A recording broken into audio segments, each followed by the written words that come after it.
Genèse 1, Genèse 14 plutôt, verset 1 jusqu'au verset 16. Je lis au nom de Jésus. Dans le temps d'Amraphel, roi de Shinéar, d'Arjok, roi d'Elassar, roi de Kédor, d'Elassar, de Kédor-Laomer, roi d'Élam et de Tidéal, roi de Gojim, il arriva qu'ils firent la guerre à Béra, roi de Sodome, à Birsha, roi de Gomorre, à Shinéab, roi d'Adma, à Sheméber, roi de Tséboïm, et au roi de Béla qui est Toar. Ces derniers s'assemblèrent tous dans la vallée de Sidim, qui est la mer salée.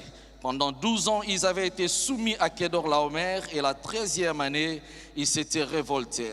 Mais la 14e année, Kédor-Laomer et les rois qui étaient avec lui se mirent en marche, et ils bâtirent les Réphaïm à Ashtéroth, Karnaïm, les Ouzim à Ham, les Émim à Chavé-Kirjataïm, et les Oria dans leur montagne de Séhir, jusqu'aux chênes de Paran qui est près du désert. Puis ils s'en retournèrent vers à En-Mishpat, qui est Kadès, et bâtirent les Amalécites sur tout leur territoire, ainsi que les Amoréens établis à Hatzaton-Tamar. Alors s'avancèrent le roi de Sodome, le roi de Gomorre, le roi d'Adma, le roi de Tséboïm et le roi de Béla qui est Toar. Et ils se rangèrent en bataille contre eux dans la vallée de Sidim, contre Kédor-Laomer, roi d'Élam, Tidéal, roi de Gojim, Amraphel, roi de Shinéar, et Arjok, roi d'Elassar, 4 rois contre 5. La vallée de Sidim était couverte de puits de bitume, et le roi de Sodome et celui de Gomorre prirent la fuite, et ils tombèrent. Le reste s'enfuit vers la montagne. Les vainqueurs enlevèrent toutes les richesses de Sodome et de Gomorre et toutes leurs provisions, et ils s'en allèrent. Ils enlevèrent aussi avec ses biens Lot, fils du frère d'Abraham, qui demeurait à Sodome, et ils s'en allèrent. Un fouillard vint l'annoncer à Abraham, l'Hébreu. Celui-ci habitait parmi les chaînes de Mamré, l'Amoréen, frère d'Eshcol et frère d'Aner, qui avait fait alliance avec Abraham. Dès qu'Abraham eut appris que son frère avait été fait prisonnier, il arma 318 de ses plus braves serviteurs nés dans sa maison, et il poursuivit le roi jusqu'à Dan. Il divisa sa troupe pour les attaquer de nuit, lui et ses serviteurs. Il les battit et les poursuivit jusqu'à Shoba, qui est à la gauche de Damas. Verset 16, il ramena toutes les richesses, il ramena aussi Lot, son frère, avec ses biens, ainsi que les femmes et le peuple. Alléluia.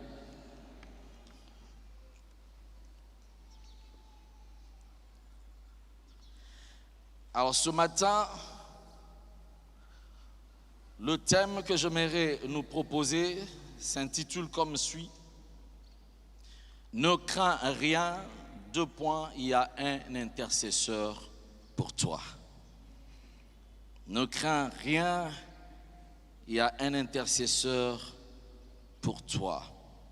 Vous savez, Dieu a besoin des hommes et de femmes qui se tiennent devant lui afin d'intercéder, car il y a des vies qui se meurent, il y a des familles qui sont dans des difficultés, il y a des prières qui restent suspendues en l'air, qui ne sont pas exaucées. Il y a des difficultés, des situations très difficiles dans des vies de gens, dans des familles, et Dieu veut qu'il se lève un homme pour prier. Dieu désire avoir des intercesseurs devant lui. Vous savez, si par moment les choses ne changent pas dans nos vies, les choses ne changent pas dans des familles parce qu'il manque des gens qui puissent se lever. Or, Dieu désire qu'il y ait des gens qui puissent se lever. Vous pouvez constater qu'il y a dans des familles, il y a des choses qui ne marchent pas. Vous allez constater que vous verrez une famille, en train de vivre dans la misère. Vous verrez même à l'œil nu que cette famille, c'est la malédiction qui est en train de s'abattre contre cette famille. Mais il n'y a personne qui puisse se lever afin de prier pour la famille. Dans nos quartiers, nous avons des voisins qui sont en train de croupir dans la misère. Il y a des gens qui sont en train de souffrir. Il y a un pasteur à côté, mais qui n'a même pas le temps d'intercéder pour les autres. Il y a un chrétien, il est ministre à l'église, il est mokambi à l'église, mais il ne sait même pas s'approcher d'autres familles pour savoir quels sont leurs problèmes afin d'intercéder en leur faveur. Il y a des choses qui demeurent très compliquées dans la vie des gens parce qu'il y a des gens qui ne veulent pas se lever. Mais alors que tout chrétien doit savoir qu'il est d'abord un intercesseur.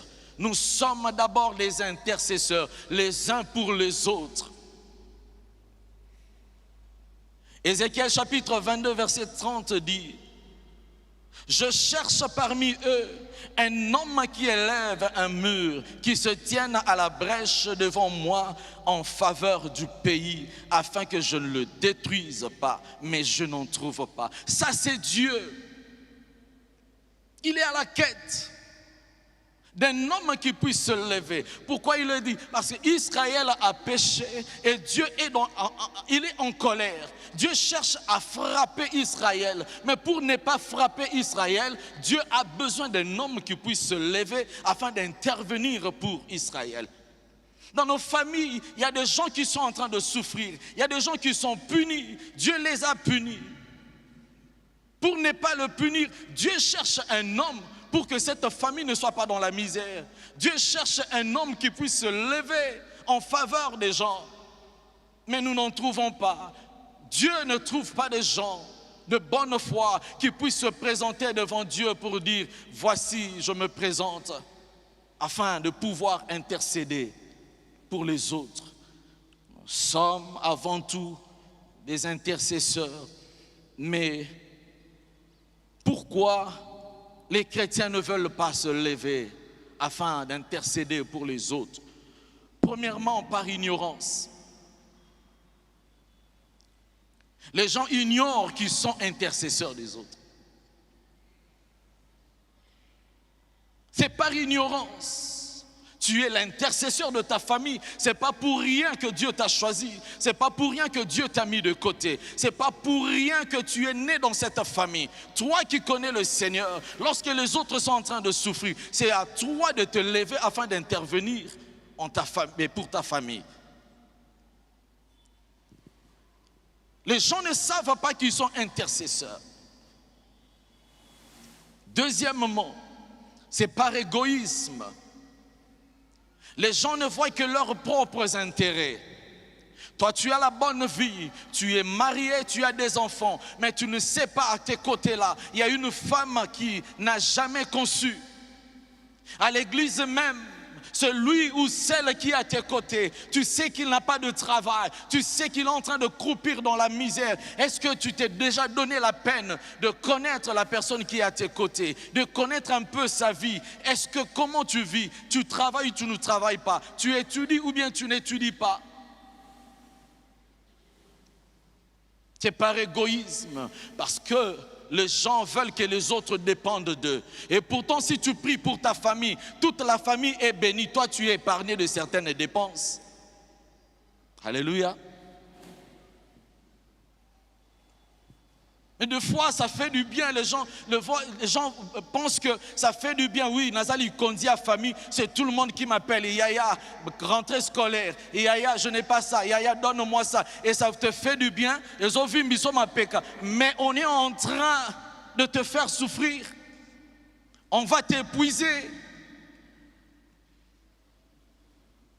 Tu veux que tes amis dépendent de toi parce que toi tu es déjà, ça te fait du bien que les amis viennent chercher de l'argent chez toi. Ça te fait du bien et pourtant tu es capable d'intervenir en leur faveur. Alléluia. C'est par égoïsme que les chrétiens ne veulent pas se lever afin d'intervenir pour les autres. Troisièmement, les gens ne sont pas prêts à intervenir, à intercéder pour les autres à cause du poids du péché. Les gens se disent, je viens à peine de pécher. Est-ce que quand je veux me tenir devant Dieu pour pouvoir intervenir, pour pouvoir intercéder pour les gens, est-ce que Dieu va m'écouter? Nous avons peur d'intercéder pour les autres à cause du poids du péché. Mais c'est qui un intercesseur? Un intercesseur, c'est celui qui intervient en faveur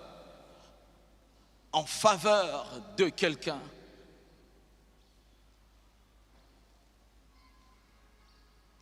C'est celui qui s'est interposé entre deux personnes, entre deux situations. Il est là pour intervenir. Il s'interpose entre deux personnes afin que le mal n'arrive pas. Son désir est que le bien arrive et il intervient. C'est un médiateur entre deux personnes, entre deux groupes, entre deux vies.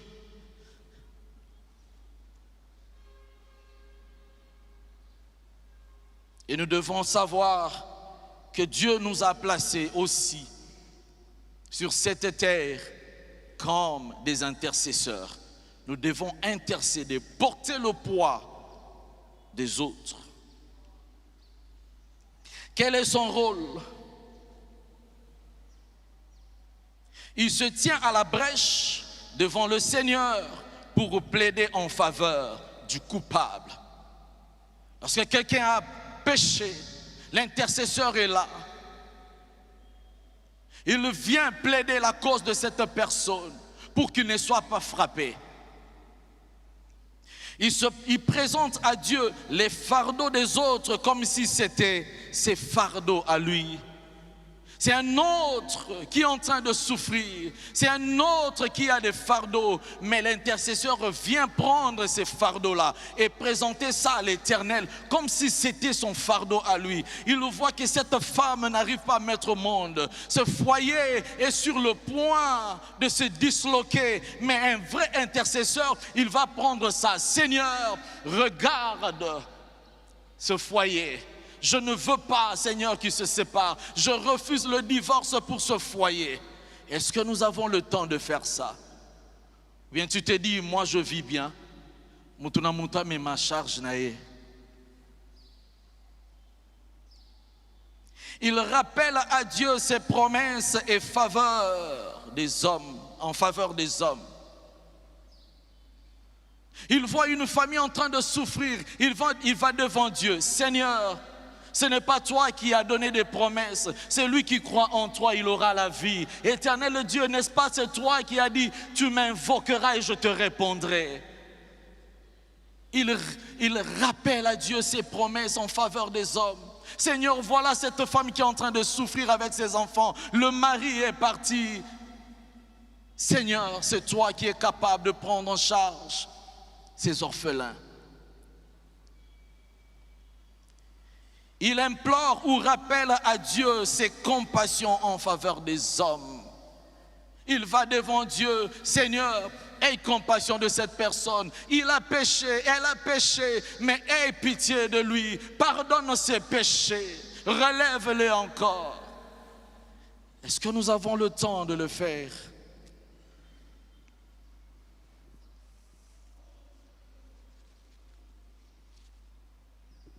Quelles sont ses qualités?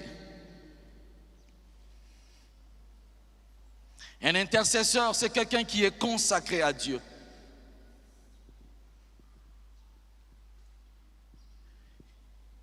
Il ne vit pas pour lui-même.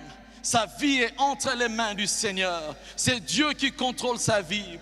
Toutes ses actions sont contrôlées par Dieu. Il a donné toute sa vie à Dieu. Il marche dans la crainte de l'Éternel.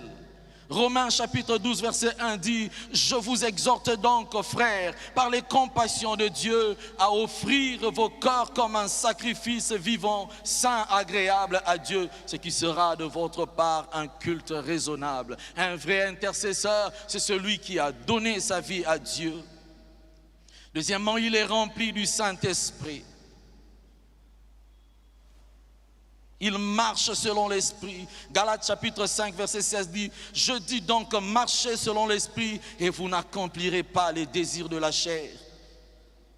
Romains chapitre 8 verset 9 dit, pour vous, vous ne vivez pas selon la chair mais selon l'esprit, si du moins l'esprit de Dieu habite en vous. Si quelqu'un n'a pas l'esprit de Dieu, il ne lui appartient pas. Un intercesseur, c'est celui qui vit, qui marche, il est rempli du Saint-Esprit. Il est humble et se considère comme un serviteur inutile. Il vit dans l'intimité avec Dieu. Un intercesseur, il est patient. Il met sa confiance en Dieu. Il a la sensibilité spirituelle. C'est un visionnaire. Il a la compassion des âmes. Il est animé de la pensée de souffrir. Il sait se sacrifier pour les autres.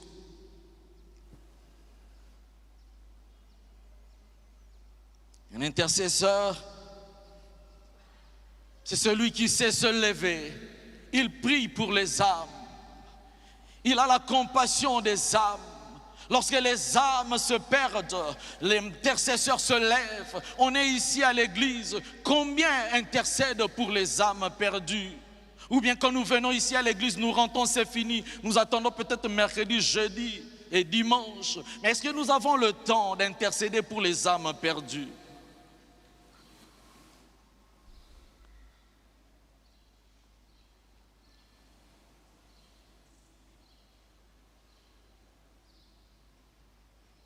Il a le souci des âmes. Il prie pour sa famille. Il prie pour l'église.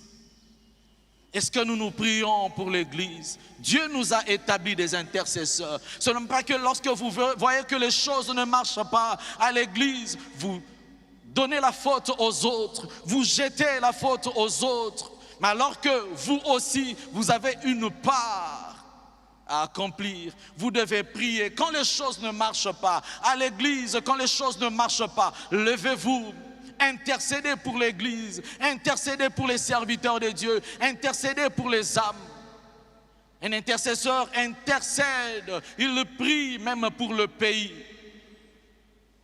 C'est difficile aujourd'hui de voir les chrétiens se lever afin de prier pour la nation. Ils se disent, bango bazoli ambongo na bango kuna.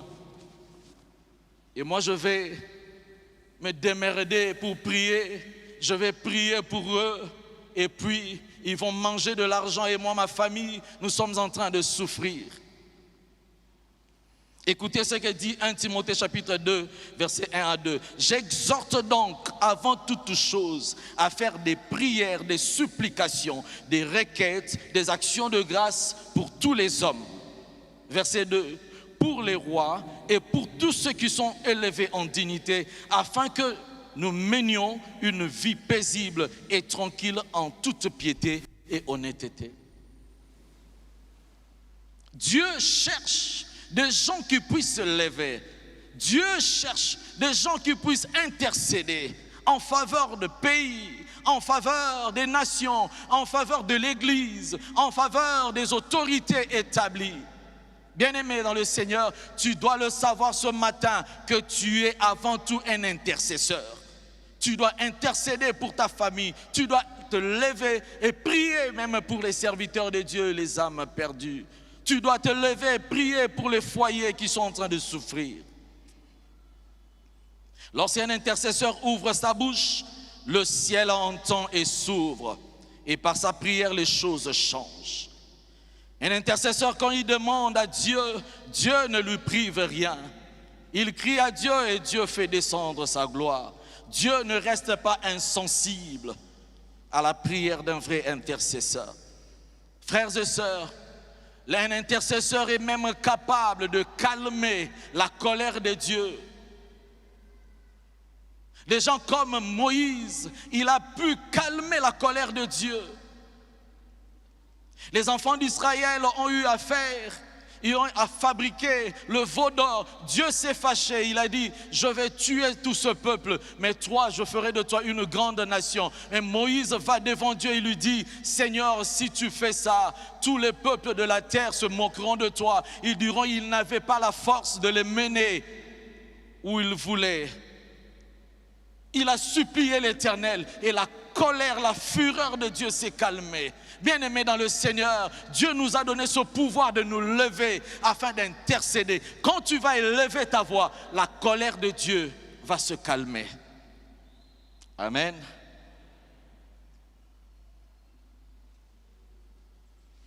L'histoire que nous venons de lire nous parle de deux groupes de rois.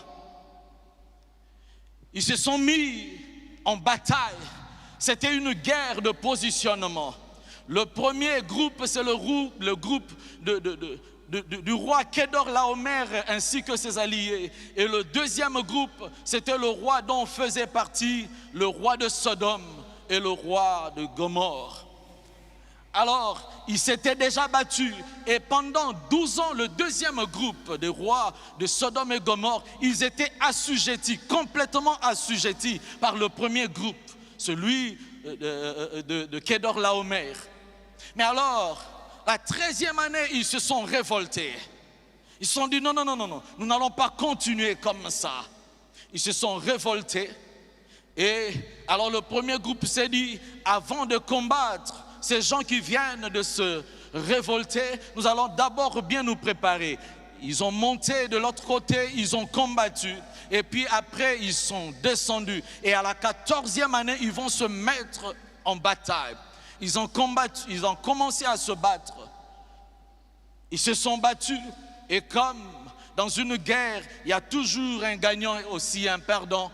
Alors, le deuxième groupe, le groupe qui s'était révolté, va encore perdre. Ils ont perdu, mais cette fois-là, c'est le roi de Sodome et Gomorrhe qui vont prendre fuite. Ils ont fui. Et puis la Bible dit, les vainqueurs de cette guerre vont aller détruire la ville de Sodome et de Gomorrhe. Ils ont tout détruit et ils ont emporté et les richesses et les provisions et les peuples. Ils sont partis avec eux. Mais là, la Bible est en train d'insister. Et parmi le peuple qui était captivé, on nous parle aussi de Lot. Lot a été captivé, lui ainsi que toute sa famille et toutes ses richesses, parce que Lot n'était pas n'importe qui, il avait aussi une richesse considérable en ces temps-là. Raison même pour laquelle ils se sont séparés avec son oncle Abraham. Alors, la Bible insiste sur Lot. Bien-aimé dans le Seigneur, vous savez, Lot s'est retrouvé dans le pétrin, l'homme s'est retrouvé dans une difficulté à cause de son choix. Bien-aimés, nous qui pleurons de foi, pourquoi tant de choses, pourquoi tant de difficultés, pourquoi seulement moi, pourquoi seulement ma famille? C'est pas pour rien, c'est parce que tu es dans le plan de Dieu. Si la Bible insiste sur Lot, la Bible sait, parce que Lot est le neveu, ou était le neveu d'Abraham. Or, Abraham, c'est le serviteur de Dieu, et Dieu a un plan, Dieu a des choses à accomplir au travers d'Abraham. Voilà pourquoi le problème devait arriver à Lot, parce qu'il était d'une manière indirecte dans le plan de Dieu au travers d'Abraham. Bien-aimé dans le Seigneur, les difficultés vont arriver. Ne pleure pas, ne te dis pas pourquoi seulement moi. Nasala bango nini osala et l'autre, mais tu es dans le plan de Dieu. Voilà pourquoi les problèmes doivent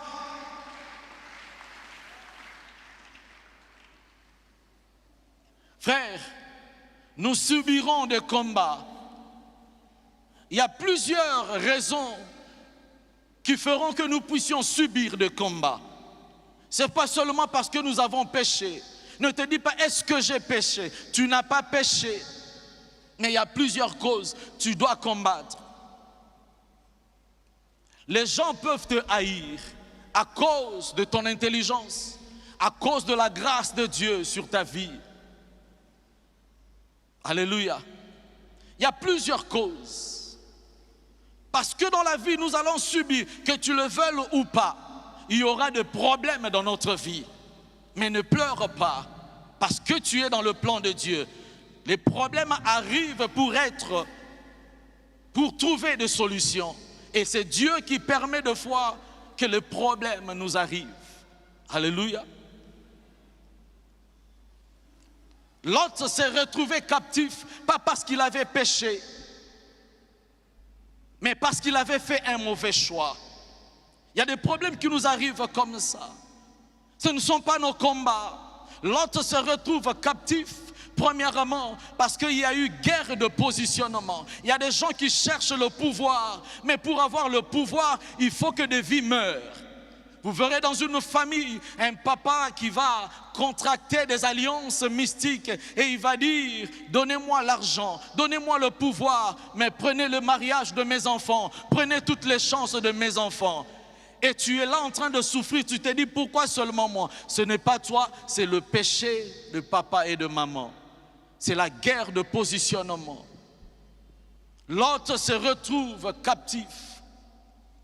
Mais on ne nous montre pas. Je sais que quand l'autre s'est retrouvé en prison, je suis sûr qu'il était en train de pleurer. Je suis sûr qu'il était en train de recommander sa vie à Dieu. La Bible dit: recommande ton sort à l'Éternel. Mets en lui ta confiance et il agira. Je ne sais pas si l'autre se mettait dans la tête, se disait: j'ai mon oncle Abraham, il est puissant. Je ne sais pas, mais l'autre se retrouve avec sa famille en prison, en train de pleurer. Bien-aimé dans le Seigneur, laisse-moi te dire, quand tu es en train de pleurer, quand tu es en train de dire: je n'ai personne pour me soutenir, je n'ai personne dans le gouvernement, on a nommé les membres du gouvernement, je ne connais même pas un membre qui pourra aider ma famille, qui va m'aider à arriver à tel endroit, qui va m'aider à arriver à un tel poste. Bien-aimé, quand tu es en train de pleurer, sache que Dieu prépare un homme en coulisses qui intercède en ta faveur. Tu n'es pas seul, il y a un intercesseur pour toi. Dieu réserve toujours un intercesseur en ta faveur. Quand tu es en train de pleurer, sache qu'il y a un homme. Bien-aimé, ce que nous sommes aujourd'hui, c'est aussi le produit de l'intercession des autres. Ne pense pas que tu occupes ce poste-là à cause de ton intelligence ou à cause de la connaissance que tu as. Non, il y a eu des gens qui ont intercédé en votre faveur. Nous sommes le produit de l'intercession des autres. Il y a des gens qui prient pour vous sans vous le dire. Ils intercèdent en votre faveur, mais vous ne le savez pas. Puisque les gens intercèdent pour vous, vous aussi vous devez intercéder pour les autres. Pendant que Lot était en train de pleurer, alors Dieu a dépêché un fouillard. Je ne sais pas si Lot connaissait ce fouillard, mais la Bible nous dit qu'il y avait un fouillard. Lorsque ce fouillard-là regardait, Lot a été emprisonné, je vais aller voir son oncle. Bien-aimé dans le Seigneur, il y a quelqu'un qui te connaît, mais qui connaît aussi ton Dieu. Et il ne restera pas silencieux, il interviendra en ta faveur. Alors ce fouillard, il s'est dit: je peux avoir mes 5 personnes là s'ils peuvent entrer. Alors ce fouillard s'est dit: je connais Lot, mais je connais aussi son oncle. À cette époque-là, Abraham c'était un homme puissant. Certainement, le fouillard s'est dit: si j'en parle à Abraham pourra faire quelque chose. Bien-aimé dans le Seigneur, Dieu ne reste pas insensible à nos cris. Dieu ne reste pas insensible à nos pleurs. Il intervient toujours. Venez, merci. Il intervient toujours au moment opportun. Quand tu es en train de pleurer, Seigneur, viens agir. Seigneur, qu'est-ce que je vais faire? Dieu avait déjà dépêché un fouillard. Un fouillard, c'est qui? Un fouillard, c'est celui qui a fui le combat. Il a vu que le combat était tellement rude et il a fui. Mais aussi, c'est quelqu'un qui a été placé dans un endroit et il en est sorti. On va voir la suite. Alors ce fouillard-là, il s'est dit, je vais aller voir Abraham. Et il est parti, il en a parlé à Abraham. Abraham était prompt à agir. Il a disposé toute son armée, ils sont allés. Il a combattu et puis il a délivré. Et tous les peuples, il a récupéré toute sa famille. Lot ainsi que sa famille, ainsi que toutes les richesses, il a récupéré. Mais ce matin, bien-aimés dans le Seigneur, on nous parle d'un fouillard, mais il y a un homme qui a fait un travail plus que le fouillard. C'est celui que je viens te proposer ce matin. Ce fouillard-là n'a pas fui le combat. Ce fouillard-là était placé dans un endroit, mais il a été... Et ce fouillard-là, c'est Jésus. Bien-aimé dans le Seigneur, Jésus-Christ n'est pas un fouillard. Lui, il n'a pas fui le combat. Lui, il a combattu, mais il a vaincu. Alors, je vais paraphraser. Approchez-vous. Je vais paraphraser. Qu'est-ce qui se passait ce jour-là? Pendant que nous étions en train de soupir dans le péché, en train de souffrir, mais l'Éternel ne s'est pas resté silencieux. Il avait disposé un intercesseur en notre faveur. Bien-aimé dans le Seigneur, ce matin, je viens te rassurer qu'il y a un intercesseur qui ne reste pas silencieux. Il y a un intercesseur, lorsqu'il ouvre sa bouche, l'Éternel agit. Alors ce matin, je viens te rassurer. Tout ce que tu avais perdu, l'Éternel te le fera récupérer ce matin dans le nom puissant de Jésus. Alors pour un temps, ça c'est le groupe du diable. Le diable avec ce péché, avec ses acolytes. Alors ce jour-là, parce que le fouillard ici, c'est l'image de Jésus-Christ. Ce que le fouillard a fait, c'est le travail ou l'œuvre que le Seigneur Jésus-Christ fait dans notre vie. Alors ce jour-là, qu'est-ce qui se passait? Le diable a tué Jésus. Il a fait que Jésus aille à la croix. Alors pour lui, il s'est dit, je l'ai tué. Alors pour un moment, je suis le diable, mais à un moment, je deviendrai aussi Jésus. Je suis là. Non, vous êtes le groupe de Jésus avec ses bien-aimés. Excusez-moi.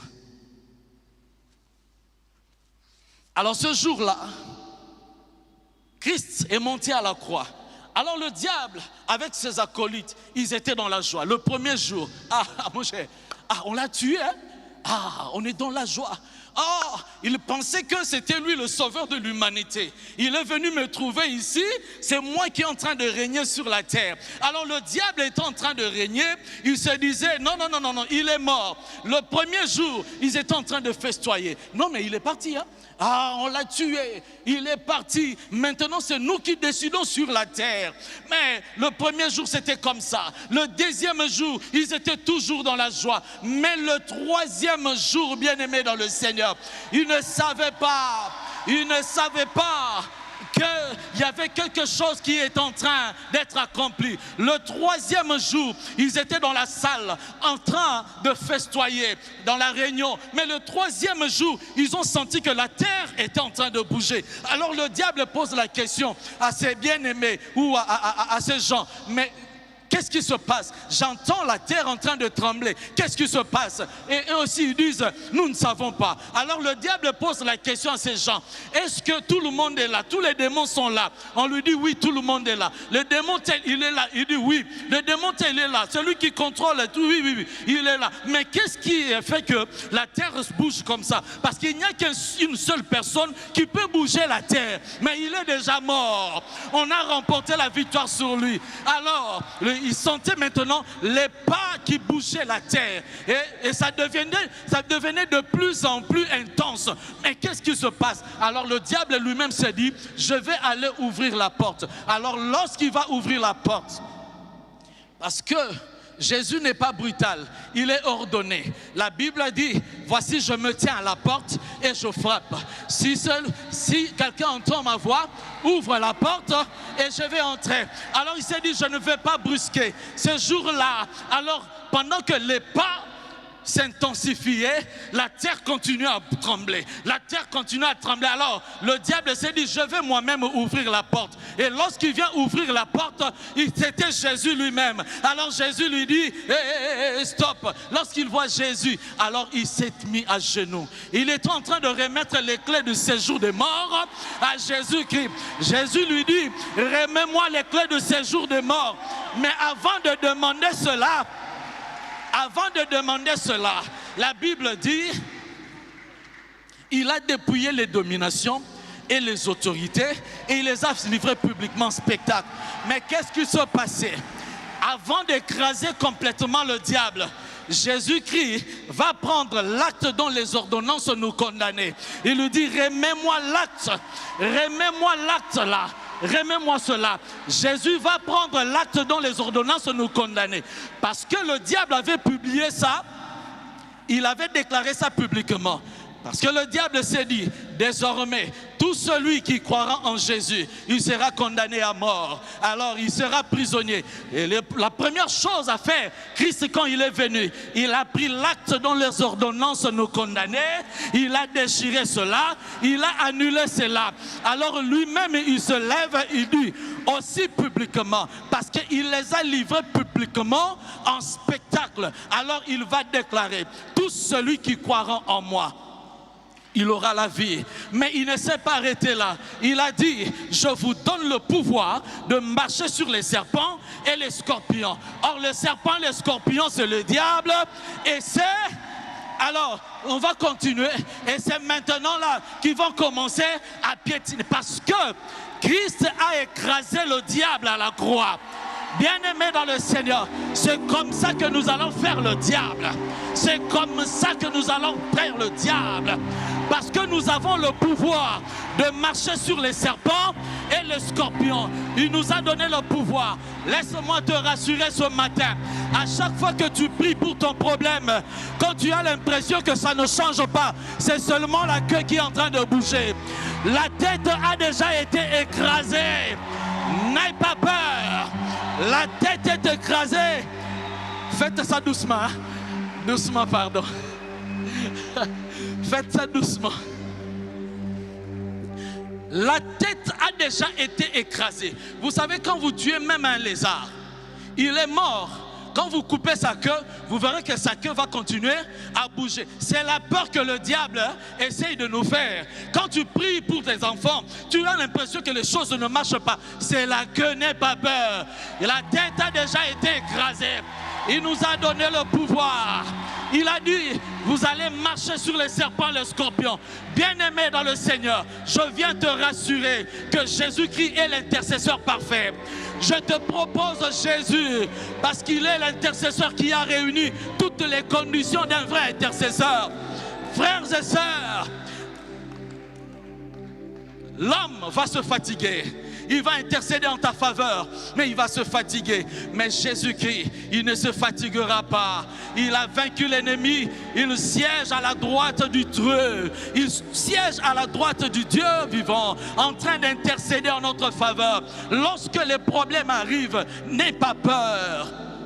Sache qu'il y a un intercesseur en ta faveur. Il a vaincu. Nous sommes victorieux, bien-aimés. Crois en Jésus. Lui, il n'a pas fui le combat, mais il a vaincu. Il a combattu et il a vaincu. Nous avons Jésus. Ne crains rien, même quand les choses ne marchent pas dans ton foyer, même quand le travail ne marche pas, même quand les affaires ne marchent pas. Sache qu'il y a un intercesseur pour toi. Ne crains rien. Dieu exauce toujours la prière. Alors ici, Abraham, c'est l'image de notre Dieu qui est prompt à agir. Lorsque le fouillard est venu voir Abraham était prompt à agir. Bien-aimé, lorsque Jésus-Christ intercède en votre faveur, l'Éternel est Dieu est prompt à agir. Il agira en ta faveur. Notre Dieu ne reste pas silencieux. Il se lèvera en ta faveur. Abraham est parti. Il a combattu. Il a récupéré tous les peuples de Sodome et de Gomorrhe. Il a récupéré leurs richesses, leurs provisions. Il a aussi récupéré son frère. Je déclare ce matin, au nom de Jésus-Christ, tu vas récupérer tout ce que tu as perdu. Au nom de Jésus-Christ, tout ce qui t'a fait pleurer pendant des années, ça ne te fera plus pleurer. Au nom de Jésus-Christ, tu vas récupérer ton foyer. Au nom de Jésus, tu vas récupérer tes finances. Au nom de Jésus, tu vas récupérer ton poste. Au nom de Jésus, tu vas être élevé. Au nom de Jésus, tu seras dans la joie. Ce matin, je te propose celui qui a vaincu la mort. Il a vaincu la mort. Jésus, le vrai intercesseur. N'aie pas peur. Ce matin, je te propose Jésus-Christ. Il a vaincu la mort. Jésus te connaît. Jésus me connaît. Mais non seulement il nous connaît, il connaît aussi notre Père. Parce que le fouillard devait connaître, pour agir, il devait connaître Lot, mais aussi Abraham. Ce matin, je te propose, celui qui te connaît, celui qui connaît aussi notre Père, il se dit, j'ai vaincu la mort, je leur ai donné le pouvoir, mais je ne resterai pas ici. Je dois aller leur préparer un terrain. Alors, il est monté vers le Père. À la droite du Père, il n'est pas si silencieux. Il n'est pas resté sans travail. Il est en train de travailler en notre faveur. Lorsqu'on te condamne, lorsqu'on crie blasphème, lui il dit je t'aime. Lorsque le diable présente à Dieu tes défauts, tes péchés, il dit au Père, je suis mort pour lui. Mon sang a coulé à la croix pour lui. Il a droit au pardon. Il a droit à la vie. Lorsque le diable dit, il a beaucoup péché, il a beaucoup avorté, il ne se mariera plus, il n'aura plus d'enfants. Alors Jésus-Christ dit à son Père, Père, je versais mon sang à la croix pour lui. Mon sang l'a purifié. Il est maintenant pur. Il est devenu une nouvelle créature. Il a droit aux enfants. Tu es capable de restaurer ses entrailles. Tu es capable de restaurer sa famille. C'est vrai qu'il avait péché, mais Père, je suis mort pour lui. Voilà pourquoi je suis venu m'asseoir à ta droite. C'est pour intercéder en leur faveur. Quand le monde te condamne, lui c'est un pécheur. Elle, c'est une pécheresse. Elle sort avec le mari d'autrui. Il dit, Père, je suis mort pour lui. Ses péchés sont pardonnés. Il est maintenant une nouvelle créature. Pardonne-lui.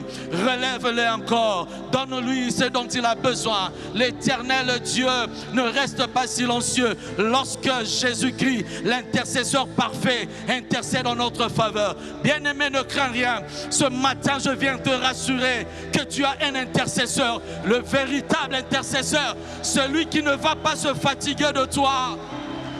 Lorsque tu viens dans une consultation prophétique, lui ne dira pas « Aujourd'hui je n'ai pas le temps, aujourd'hui je ne reçois pas ». Non, lui il est tout le temps prêt à te recevoir. Il ne te demandera pas l'offrande du prophète. Il est prêt à intercéder en ta faveur.